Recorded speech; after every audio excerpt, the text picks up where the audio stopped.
आमचे विद्यार्थी यांच्याजवळ सुरक्षित नाही. आम्ही नाव बघून टाकलंय या तुझी काय की प्रिन्सिपल आहे म्हणून शाळेत लेखा टाकलेलं नाही. आम्हाला फक्त इथली प्रिन्सिपल नको आहे. तिच्या कारभारामुळे हा घटना घडल्यात. कालची घटना सुद्धा शाळेतले विद्यार्थी जात असताना बाहेर सोडायची व्यवस्थित काम यांचं नाहीये का? त्यांनी मुलं सोडलेत कशी रॉंग साईडला शाळेची? काल रॉंग साईडला मुलगा गेला नसता तर कालची ही घटना घडली नसती. अग्रेसिव्ह मॅडम काय बोलताय मॅडम? अग्रेसिव्हची गरज नाही. शांत बोलायला होतं आम्ही त्यांना. ते ऐकायच्या मानसिकतेत नाही शांत बोलायला.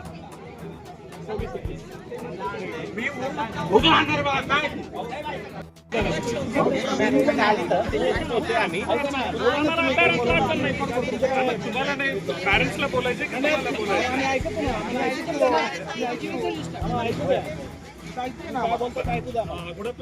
नमस्कार धाराशिवकर. आम्ही धाराशिवच्याच मुलांचे इथलेच पॅरेंट्स आहेत. आम्ही प्रॉपरचे आहेत.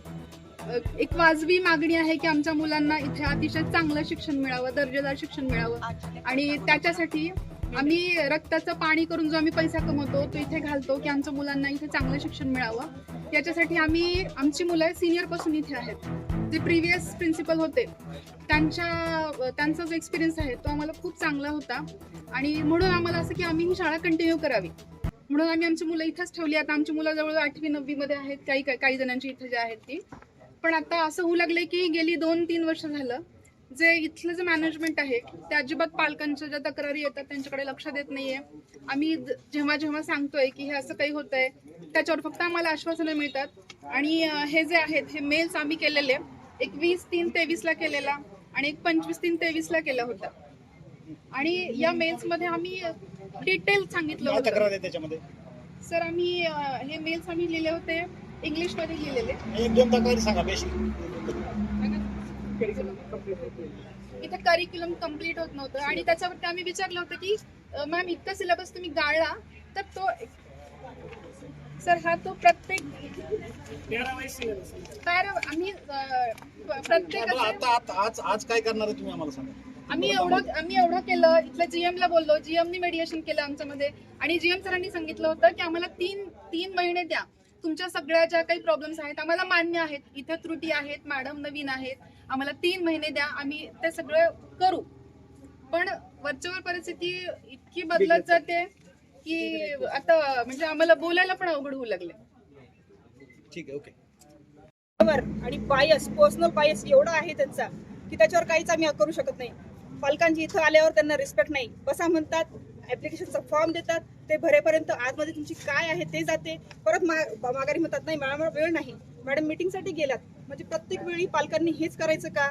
आम्ही स्टेक होल्डर आहोत. आम्ही फीस भरतोय. आम्ही इन्व्हेस्ट करतोय पैसा. मग प्राचार्य मॅडमला आमच्यासाठी वेळ नाहीये का आमच्या पोरांसाठी? आणि माझं म्हणणं हेच आहे की तुम्ही तुम्ही होम फंड म्हणतात का काय त्याला होमवर्क म्हणतात. मुलांना घरी तुम्ही देता पण ते इथे येऊन चेक होत नाही का? आणि क्वालिटी टीचरची क्वालिटी पोरांची क्वालिटी का वाढत नाहीये इथं कोदारमध्ये? सगळ्यांचा भरोसा ह्या शाळेवर होता.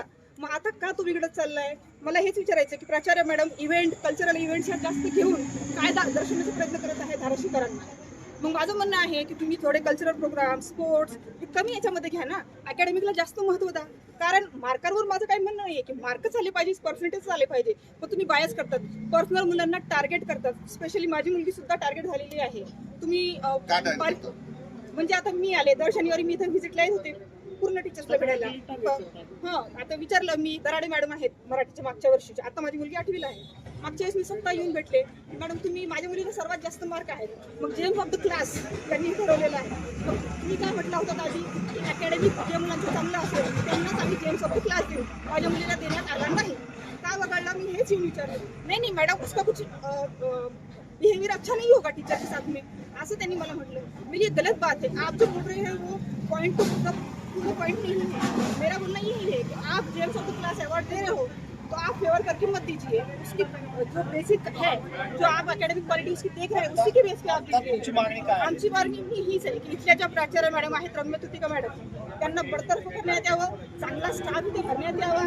क्वालिटी म्हणजे ज्यांच्याकडे एज्युकेशन नाही ते पण जागृती आहे आणि ऑनलाईन यांचं अपडेट होत नाही की आमचा कुठला टीचर कॅन्सल झाला, कुठल्या टीचरला आम्ही काढलं. मागच्या वर्षी पण घटना झालेली. आकाश सर जे केमिस्ट्रीचे टीचर होते म्हणजे सायन्स शिकवत होते, तर त्यांच्यावर असा आरोप करण्यात आला की यांनी मुलांचं ट्युशन घेतलं. आता पण सगळे टीचर्स ट्युशन घेतात, पण काही म्हणजे कधीच बोटावर मोजण्या इतकेच टीचर त्यांच्या फेवरमध्ये आहेत आणि बाकीचे सगळे विरोधात आहेत.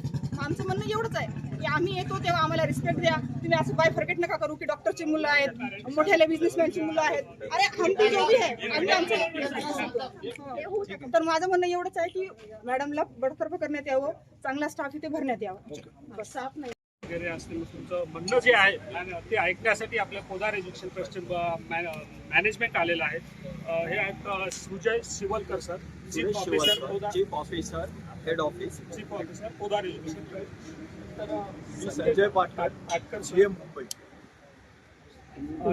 MB. Kamble sir, education consultant. Ramya Jayantikar principal. General manager Prasad Kamble sir. तुम्ही थांबलं नाही तरी चालेल मॅडम.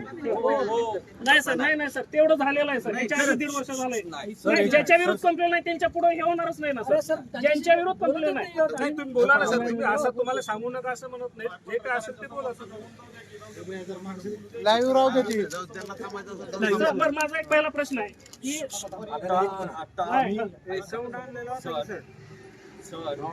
काहीही चर्चा करायची असेल द्वार उघडे आहेत, आत बसून आपण चर्चा करू शकतो. पहिली गोष्ट, एक मिनिट मला आपण पत्र दिलंय 7 तारखेचा.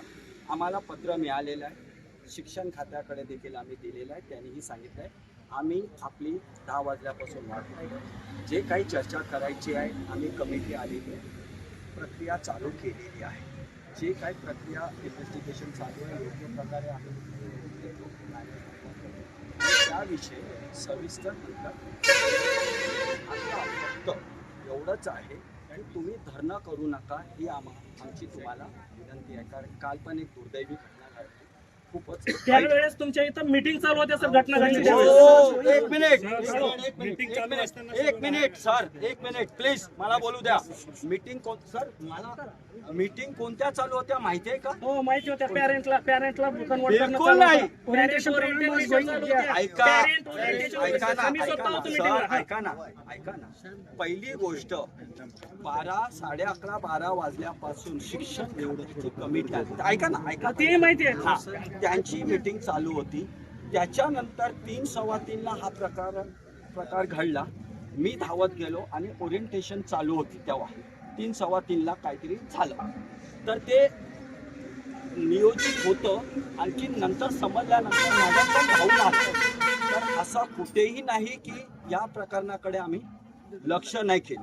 मी स्वतः आलो, जे काय झालं, आणि शिक्षण खात्याने पण मग मीटिंग आटोपती घेतली. करेक्ट. आणि ते म्हणाले आता शिक्षक म्हणून मुलांची आई म्हणून तुम्हाला विनंती. ते तसं करू नका. Go back. कॅमेऱ्यात येऊ नका तसं पुढे.